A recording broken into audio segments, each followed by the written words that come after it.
wanted to share a few tips with you about how to find specific photography locations when you know that you're going to be going to an area and then you want to find good locations there. So what's your process? What do you guys do right now?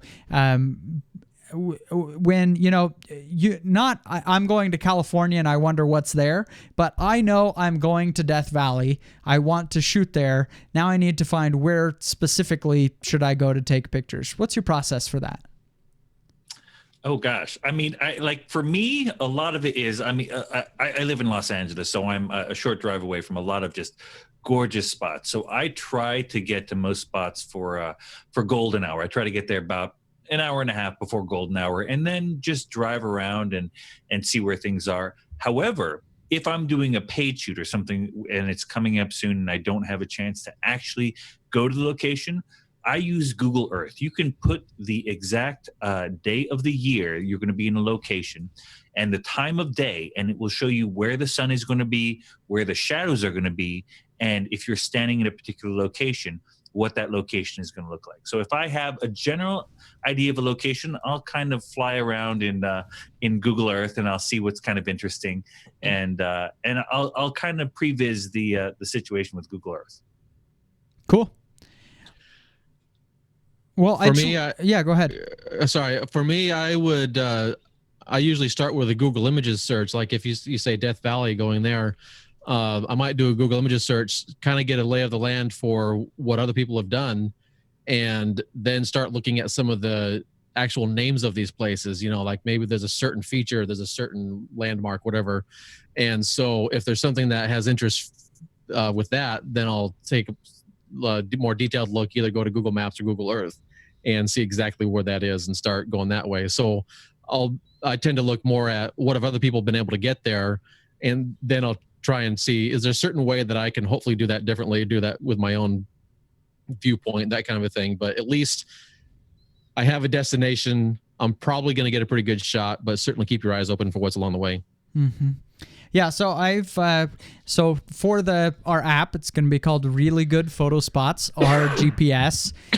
It's going to be released in March 2017. For those listening to this podcast years down the road, if you're after March 2017, you're in luck. You can just use the app.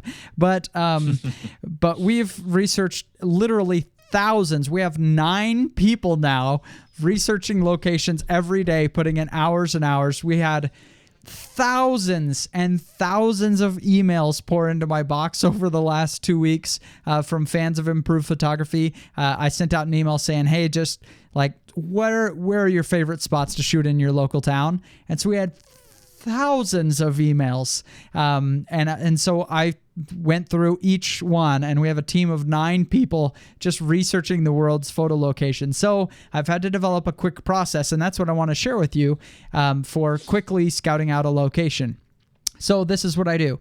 I open 3 tabs and 3 tabs alone. First thing is I'll just type the general area into Flickr. I've found that Flickr, I'm having the best luck with just searching the general location. So let's just say Death Valley. So I type Death Valley in here, and all I'm looking for is just for general things that are there. So I see there are some cool sandstone looking kind of mountains.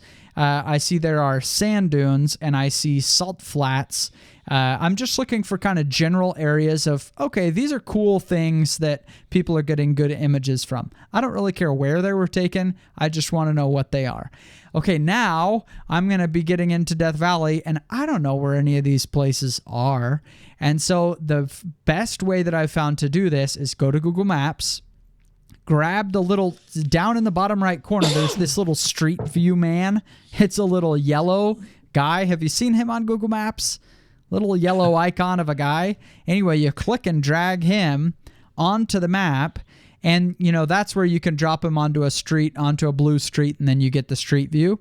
Well, but we're in Death Valley. There aren't really streets, So there are these photospheres, which are the 360 pano images that people have uploaded to the internet that are geotagged, and Google has put them into Google Maps. So if you click and drag that and just hold it over the map, all of these tiny little blue dots you see everywhere, you can drop. And wherever you see a clump of them all together must mean this is an area where people are taking a lot of photos. And inevitably, when you drop it on a little clump of images, you see, oh, this is the mountain shot that a lot of people are shooting. And you click and drag it again, and you say, okay, let's go see where this is. Oh, this is a lake. There are a lot of things there. So it's just this really cool way of just quickly, I'm going to Death Valley tonight. I've never been there before. I need to just get a couple spots to go to. Rather than aimlessly driving around for hours, you can scout out a huge region of area very quickly in just a couple minutes by looking into those photospheres and just knowing what's kind of around Death Valley. So it's been pretty cool. Wow, that is cool. And the other thing to look for, they have little blue dots or brown dots sometimes where it's a popular a place where a lot of people have taken pictures, but there aren't any panos. So often if you're looking for like a viewpoint on a mountain, if you look for those little brown logos, you can click those to see other photos. So I've gotten a lot better at it. It's definitely a skill to be learned to be able to scout out a location so you can have good results whenever you go out to shoot. It's always great when you can spend 6 hours and drive into the middle of nowhere and just see what's out there and find your own cool spots. But as a reality, we don't always have 6 hours to just drive around aimlessly. We want to get out and we want to come home with something cool. So it's a great way to scout things quickly. That's great.